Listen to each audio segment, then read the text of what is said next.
প্ৰয়াত জনপ্ৰিয় কণ্ঠশিল্পী ভিতালী দাসৰ কন্যা কণ্ঠশিল্পী কমলিকা কাশ্যপৰ খবৰটো আপোনালোকে পালেনে?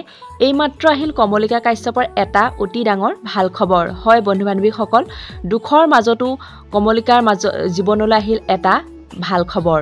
সংগীত ক্ষেত্ৰত উজলি উঠিছে কমলিকা কাশ্যপ। প্ৰয়াত শিল্পী ভিতালী দাসৰ কন্যা কমলিকাই এতিয়া ৰাইজৰ মৰম বুটলিবলৈ সক্ষম হৈছে সংগীতৰ মাজেৰে।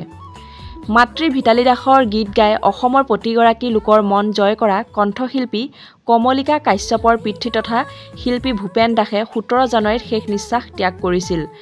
পিতৃ মাতৃ হেৰুৱাই কমলিকা কাশ্যপ নিথৰুৱা হৈছিল। হঠাৎ আহিল কমলিকা কাশ্যপৰ এটা অতি ডাঙৰ ভাল খবৰ। শেহতীয়াকৈ কটন বিশ্ববিদ্যালয় সপ্তাহত কমলিকা কাশ্যপে দেখুৱালে চমক। বিশ্ববিদ্যালয়খনৰ শ্ৰেষ্ঠ কণ্ঠশিল্পীৰ বঁটা লাভ কৰে কমলিকাই। কমলিকা কাশ্যপলৈ কটন বিশ্ববিদ্যালয়ৰ ছাত্ৰ একতা সভা 2024-25 আগবঢ়াই ডক্টৰ ভূপেন হাজৰিকা বঁটা। সঁচাকৈ খবৰটো পাই খুবেই ভাল লাগিল নহয়নে? আমাৰ চেনেলৰ তৰফৰ পৰাও কণ্ঠশিল্পীগৰাকীলৈ বহুত শুভকামনা জ্ঞাপন কৰিলোঁ। তেওঁ কৰ্মজীৱনত আৰু আগবাঢ়ি যাওক তাকে ভগৱানৰ ওচৰত প্ৰাৰ্থনা কৰিলোঁ।